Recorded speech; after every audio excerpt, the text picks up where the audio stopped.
when I asked you about Esau and Jacob being twin brothers and twin nations, you said that was a concocted story.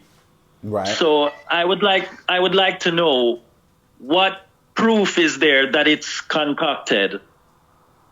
Because there's no scientific basis where you have a person giving birth, or two people that are the same. So, for example, two Negroids giving birth to three different races at the same time in the sense of triplets. That's not fact. And the Bible and the religious books, none of them are authentic in sense of they are not originals. No originals exist today. So we can go through many aspects of showing you how, stories have been concocted in the Bible and in the Quran to give you false information or distorted information. One of them being that the woman came from the man, when that's also not a fact. A man was not created from the dust of the ground and then a woman taken out of his rib. Every person on the planet comes from a woman, which is actually back to front. And even the fact that you're told that's the first life doesn't make sense, because there's already life in the dust of the ground or the soil. It might be life forms in the sense of bacteria or minute or micro life forms, but life is still there. So, I mean, we can literally go from the cover all the way to the last book and show you the many concocted stories and distortions. It's not even a disputed fact anymore, because you just have to look at the date of when these books came about. How can the beginning of everything start with what they call Genesis, which is only going back 6,000 years ago according to the records, but people and beings have been on the planet for millions of years? You see, so it's like 6,000 years is a very short period of time compared to 1,000,000 years or 2,000,000 years or 1,000,000,000 years. So of course, to tell you that there was a being that created everything in 6 days, which is, even the beginning of it, is called the Holy Bible. When you break down what the word holy means, it means pure. And what does the word Bible mean? Where does it come from? It comes from Babel or Babel, Babylon, Bab-Ilion, Bab-El. So these are the games in terms of, if you don't know the language, then you're reading a word thinking it means one thing when it doesn't mean that. So the actual word Genesis is a translation from the Hebrew of bara shith.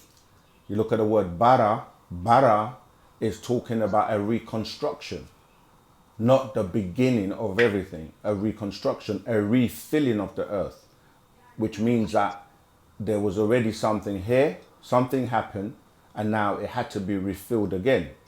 And that's where it picks up. And that's why as you start to go into, okay, if the word Barashith means a refilling or a reconstruction, then what took place before that, you see? And that's why when you get to the whole story of the Adam and Eve, Cain killing Abel, and then he's afraid that someone is going to kill him when he's banished, automatically your brain is going to go, well, who's going to kill him if there's nobody else on the planet?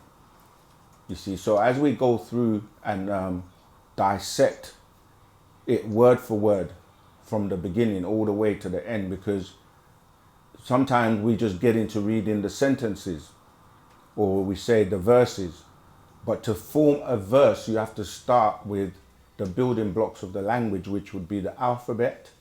Then the alphabet will form the words, and each word has a meaning, so you have to know the meaning of the word.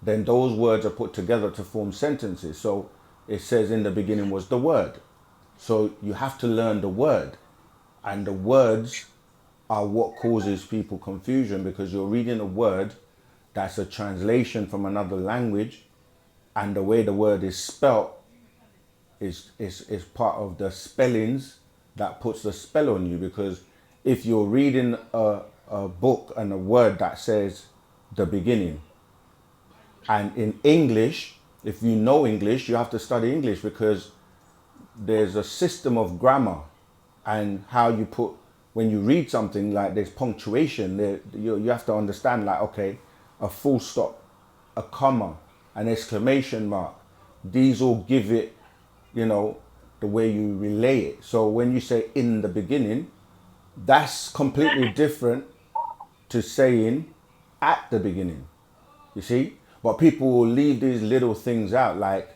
the word in. What does the word in mean? Because you have in and you have out. So then if you're saying in the beginning, not at the beginning, you're already thrown off. And then you say things like God is in heaven. To be in heaven means he's inside something. So he cannot be like bigger than the container that he's inside, because he wouldn't fit into the container. I mean, we can literally go from word from the cover of the Bible. As I said, Babel means confusion. So you're saying Holy Bible, holy confusion, or pure confusion. You see, so when you start to read it, you do get confused, because a lot of things don't make sense. And I can jump and skip to, you know, the Noah story, the Jonah story with him being inside a well. You cannot survive in the belly of a well, because the acid will kill you. You see, you cannot be able to get two of every animals and different species that only are found on the other side of the world into the boat that's on the other side of the world. These things don't make sense. And you can say, okay, why did God put the tree in the garden? Knowing that it literally tells you that there was a beast of the field, and that this beast was conniving, and more conniving than anything else, and was full of technology or trickery. So it stands to reason that if Eve was naive, she would be tricked. So why did God set that up in a way that she's going to be tricked? And another question, how old were Adam and Eve when they were created?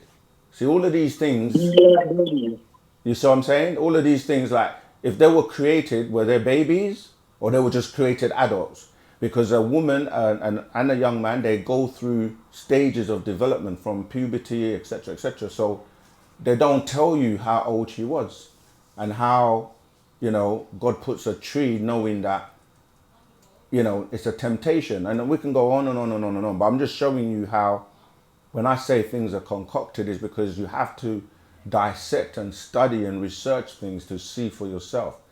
And it won't sit right with you. It won't make sense. And you have a million questions. But then you have no one to go to answer those questions, until we came along and say, look, ask us anything. Because we've studied it, you know, and we've studied it so that we can help clear off the confusion that is keeping people's minds entrapped in these spells. And that causes a lot of chaos on the planet, causes a lot of fights, wars, disagreements, arguments, because everybody wants to be right. But there's no way, right? There's no right way to do wrong things. So you're either right or you're wrong. That's simple as it is. If you're right, you're right. If you're wrong, you're wrong. But people don't want to accept when they're wrong, because it puts them in a position of having to accept and say, you know what, I'm wrong. Until this day, just in general, people don't like to be wrong, because you've been trained to feel that you must always be right. But, you know, so I hope that's helped. If you have any other questions, please feel free to go ahead.